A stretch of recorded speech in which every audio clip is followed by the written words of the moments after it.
Olá, tá no ar mais um episódio do Doctoncast, o podcast oficial da Rede Docton. E olha só, nos últimos anos, o aprendizado em casa tem ganhado cada vez mais destaque no cenário educacional, principalmente com o avanço da tecnologia e também a necessidade de complementar o que é aprendido em sala de aula. O que acontece? Muitos pais passaram a assumir um papel mais ativo no desenvolvimento escolar dos filhos. De acordo com o IBGE, para a gente ter uma ideia, em 2022, mais 80% das crianças e adolescentes em idade escolar utilizaram a internet para fazer atividades educacionais. O que isso nos mostra? Nos mostra o quanto o ambiente doméstico e familiar tem sim influência direta no processo de aprendizagem dos filhos. Mas como os pais podem apoiar o aprendizado das crianças de forma positiva e principalmente saudável? Pois é, para a gente falar justamente sobre isso, a gente recebe aqui em nossos estúdios Renata de Souza Ribeiro Paiva, que é pedagoga, assistente social e também coordenadora pedagógica da Escola Liber em Caratinga. Renata, seja muito bem-vinda. Obrigado. E para a gente começar, Renata, eu queria saber de você como que você avalia a importância do apoio dos pais no aprendizado das crianças em casa nos dias de hoje.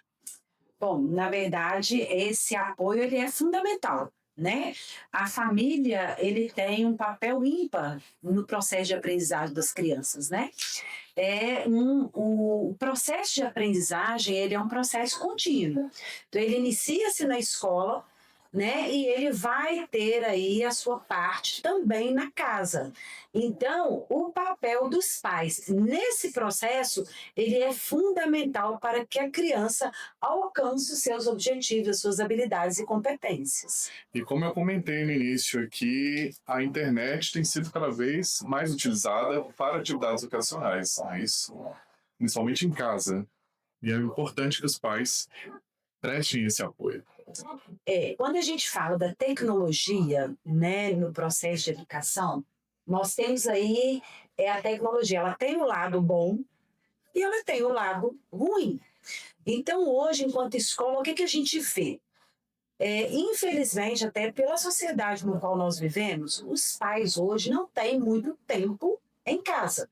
Hoje, tanto o pai quanto a mãe, na sua maioria, são provedores do lar. Então, ambos saem para trabalhar fora, né? E essa criança, quando ela fica em casa sozinha, com o equipamento, com o celular, com o tablet, computador, o que seja, ela navega em sites que não traz muito para o processo de aprendizagem. Então, essa tecnologia, ela é importante e ela contribui a partir do momento que ela é monitorada pelos pais, que ela é guiada, que site que está entrando, que tipo de aplicativo está vivenciando, né? Hoje nós temos aplicativos educativos, que vai somar com o processo de aprendizagem. Mas esses meninos estão acessando esses aplicativos. Então, essa vigilância dos pais, ela é fundamental. E muitas das vezes a gente não consegue hoje fazer isso. Então, inclusive, a gente orienta os pais. Pais monitoram, bloqueiam alguns sites, né? Porque a gente sabe que a juventude é curiosa. Sim, claro. Ela vai mexer, ela vai entrar, né? E agora, quais são os principais desafios que os pais enfrentam ao tentar apoiar o aprendizado dos filhos em casa? Bom, essa pergunta é muito interessante porque os pais nos procuram com esses desafios. É mesmo? Realmente, para as famílias, geram várias questões que eles acham que não conseguem ajudar os filhos. Então, quais são os maiores desafios? Primeiro, que eles acham que eles não são professores. Então, eu não sou professora, eu não consigo ensinar, né? E isso é uma grande falácia, porque, na verdade, ensinar os filhos não precisa ser professor, né? Só de você estar ali junto com o filho, incentivando, apoiando, orientando onde que ele vai pesquisar, você já está ensinando, você está contribuindo para o processo dele de aprendizagem. Então, não precisa ser professor, né? Outro desafio é o tempo. Né? Então, o que acontece? Os pais, muitas das vezes, vai sentar com os filhos para fazer as tarefas, para fazer as atividades de casa quando chegam do trabalho. Então já chegam do trabalho, estão cansados, né? Então costuma gerar um estresse. Então não é um momento legal, não é adequado. Então esses são os grandes desafios das famílias, por achar que não sabem, que não são professores, né? E por esse tempo curto que os pais têm hoje, né? E outro desafio também que chegam até nós é sobre os conteúdos da atualidade que eles não vivenciaram. Porque as coisas mudam, né? A sociedade muda. Então, assim, o que a gente ensina para os meninos são as mesmas coisas. A BNCC ela é uma só, que é a Base Nacional Curricular Comum.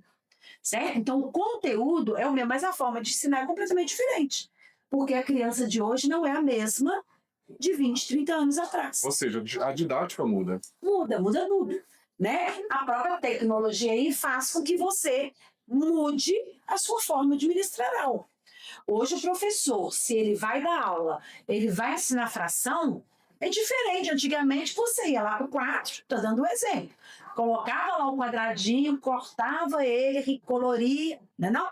Sim. Hoje, para você ensinar uma criança a fração, vamos fazer um bolo? Vamos fazer uma pizza? É diferente, né? A forma. Então, isso para os pais também gera uma grande dificuldade para eles ensinar. E existe uma forma ideal de organizar uma rotina de estudos em casa? É possível? Quais dicas você daria para os pais? Essa rotina, ela é fundamental para o processo de aprendizado dos meninos, né? Não adianta a criança, os pais chegaram do trabalho, vou dar um exemplo. A criança está brincando. Para tudo, dá na hora de fazer tarefa. Vamos cá, senta aqui. Não vai dar certo, né? Precisa estabelecer essa rotina. Os pais têm que chegar, se for eles que vão ensinar a tarefa em casa, né? Eles têm que chegar, ter o momento deles de descanso também. E essa rotina tem que ser pré-estabelecida. Eu não posso chegar agora e falar com meu filho, agora nós vamos fazer a tarefa. Eles têm que ter essa rotina, né? A gente orienta algumas famílias até montar um quadro mesmo de horário para as crianças hoje, né? O que eu faço na hora que eu acordo, o que eu faço, e assim vai. E dentro dessa rotina tem que ter o horário pré-estabelecido que é do estudo. Isso ajuda a criar uma disciplina até mesmo Sim. dentro do ambiente familiar. E a gente orienta ainda que esse horário de estudo, vamos supor que eu, enquanto família, estabeleci que nós vamos estudar todos os dias 1 hora. E é muito importante que esse momento de estudo, ele aconteça independente da criança ter tarefa. O estudo, ele precisa ter a rotina, né? Então, não tenho tarefa hoje não, pai, então hoje não preciso estudar. Não tenho tarefa hoje não, mãe, então hoje não tem nada para fazer. Não, teve conteúdo na escola. Todos os dias, vamos dar uma revisada. Então, se nós estabelecemos dentro da nossa rotina 1 hora de estudo, que a gente faça dentro dessa 1 hora um intervalo. Então, eu vou estudar 30 minutos, vou dar um intervalo de 10, 15 e vamos estudar mais 30. Porque para as crianças hoje, que passou o dia na escola, nas suas atividades, quando o pai chega em casa, ele quer também outras coisas. Né? Ele não quer só o estudo. Então, a parte do estudo tem que ser um momento prazeroso. E não um momento que ele sinta ruim, que seja como uma punição. Se você não fizer, você vai tomar um castigo. Ele vai tomar pavor do estudo. Então, tem que ser um ambiente acolhedor, né? Tranquilo, que não tenha influências de tecnologias perto, televisão, celular do lado. Ou seja, o ideal é que não tenha nada que vá distrair as crianças. Sim, é o momento do estudo. Então, essa rotina ela tem que acontecer. E agora, como que os pais, eu acho essa pergunta muito importante, hein, Renato? Como que os pais podem identificar se o filho está com dificuldades de aprendizagem e qual que é o papel deles nesse processo? Olha, porque às vezes os pais notam ali a dificuldade, mas não levam isso até a escola, até o pedagogo, e a criança fica ali meio perdida, digamos assim. É muito importante e não é difícil para a família detectar se a criança está ou não com dificuldade de aprendizagem. Primeiro, se ela tem essa rotina que nós falamos antes, estabelecida, então ela está ali com a criança durante uma hora todos os dias. Com o passar do tempo, ela vai observar. A criança começou a ter resistência de estudar? É um indicativo. Quando a criança está fazendo uma leitura, ela está tendo uma dificuldade, o pai começa a observar que ela já não quer ler, pode ser uma dificuldade. A criança, ela estudava todo dia, mas de repente ela começa a não querer mais. Pode ser uma dificuldade. Então é muito importante que qualquer diferença nessa rotina de estudo, que o pai faça que isso seja elencado junto com a escola. A família e a escola têm que andar em parceria. Então, tudo que o pai observar e a mãe observar em casa, trazem para a escola. Que juntos nós vamos observar e orientar também essas famílias, né? Mas não é difícil de observar, tá? A criança, na hora do estudo, ela arruma tudo quanto é meio para ela esquivar daquilo ali. Ela quer fazer outra coisa, ela quer brincar. Automaticamente é uma dificuldade que ela tem. Pode ter algo de errado, por isso que é importante buscar. A criança que não tem nenhuma dificuldade, ela vai chegar e fazer rápido, acabou. Né? Aquela que começa a pretextos, desculpas, né? Ela pode estar com uma dificuldade. Agora, você comentou sobre isso e é interessante a gente voltar nisso também. Muitos pais se preocupam em não ter uma formação pedagógica para ajudar os filhos. Mas como que eles podem superar essa limitação? É o que eu coloquei lá no início. A gente não precisa ter uma formação pedagógica para ajudar os nossos filhos. Até porque hoje nós temos tanto material didático dos filhos, como nós temos hoje a tecnologia, que pode ser usada aí de uma forma legal. Né? Eu coloquei aqui onde que ela é usada de uma forma incorreta. Mas os pais, se eles forem hoje buscar na internet, ele acha vídeo, né, que pode auxiliar, o próprio material didático. Então, ele não precisa ter receio por ele não ter uma formação pedagógica. Ele consegue sim ajudar os seus filhos. E independente dele saber o conteúdo ou não, o filho já viu o conteúdo na escola. A casa é um reforço. Só dele estar incentivando o filho, estar junto com o filho muitas das vezes vai dar conta e vai até explicar para o pai o que é aquele conteúdo. Ele pode ficar tranquilo que isso vai acontecer. Ou seja, vão estar ali aprendendo juntos. Sim. E contribuindo aí para o processo de aprendizagem. Só que é importante a gente saber que tem que ser um momento prazeroso. Esse momento. Ele tem que ser um ambiente tranquilo e prazeroso para que essa troca aconteça, né? Agora, Renata, quais atividades ou recursos, por exemplo, a gente tem jogos, aplicativos, como você mesmo já citou, livros. Quais atividades ou recursos você recomenda para estimular o aprendizado de forma lúdica e eficaz também? Olha, a gente orienta muitas famílias que muito importante, por exemplo, que hoje se perdeu, né? E que os jogos de tabuleiro. Os jogos de tabuleiro são excelentes para o processo de educação. Na matemática, no português, eles auxiliam demais, né? Nós temos também aplicativos, hoje, muito interessantes. Nós temos um que, se eu não me engano, chama Lincoln Gives, que traz inúmeros jogos educativos. Então, se os pais pesquisarem, eles vão encontrar aplicativos educativos. Então, o filho pode, mas que esses aplicativos, até os aplicativos educativos, que ele tenha o momento correto. Então, a gente fala o seguinte, é para eliminar de vez a tela, porque a gente sabe que a tela hoje está sendo, né, um aliado ruim. Uso prejudicial. Está sendo prejudicial. Né? Então, vamos limitar aí. Meu filho vai ter 1 hora de tela por dia. Ok. Desde daquela rotina que nós falamos que vamos ter, lá, durante o dia, vai ter lá 1 hora de tela. E o pai consegue pesquisar aplicativos interessantes para que as crianças também participem de jogos, que são jogos educativos. Sim, né? Interessante. E como que a gente consegue equilibrar o tempo entre estudos, brincadeiras e descanso, obviamente sem sobrecarregar a criança, porque a gente não pode sobrecarregar. Com essa rotina. né? A gente fala muito com as famílias hoje que os meninos precisam brincar, né? A maioria das crianças hoje não estão brincando, porque você está com celular e tela, você não está brincando. Não é brincadeira. Não é brincadeira. Para a criança é brincadeira, mas para os meninos não é, né?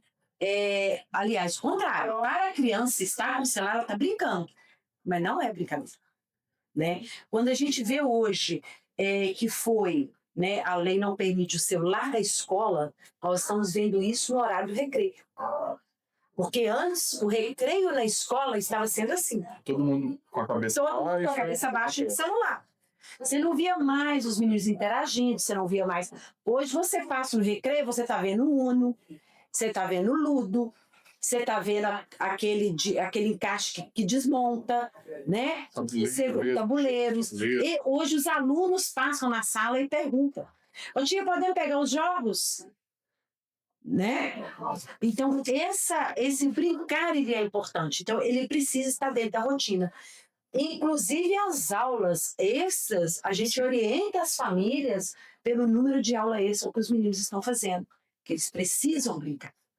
Então, a criança está na escola 4h30, o outro período, outro turno, ele não pode também estar na aula de violão, de balé, de não sei o quê, sabe?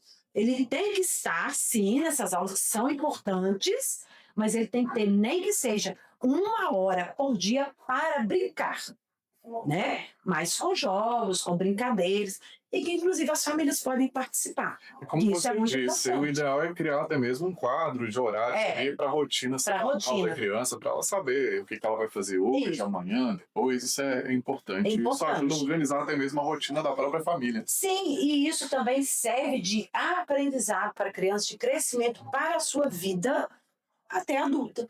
Porque a nossa vida é toda planejada. É um planejamento.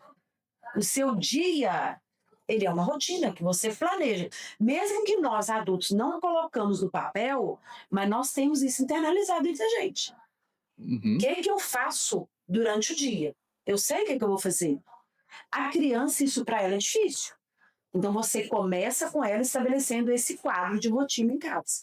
Renata, você acredita que a tecnologia hoje é uma aliada ou uma vilã no aprendizado em casa? E como que a gente pode utilizar também a tecnologia de forma positiva? Bom, dentro eu já respondi essa pergunta em outras, né? Ela é as duas coisas.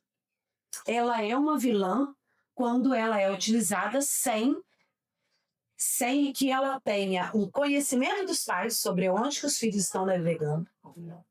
Ela é uma vilã quando os meninos estão em sites que não têm um conteúdo para a idade deles, né?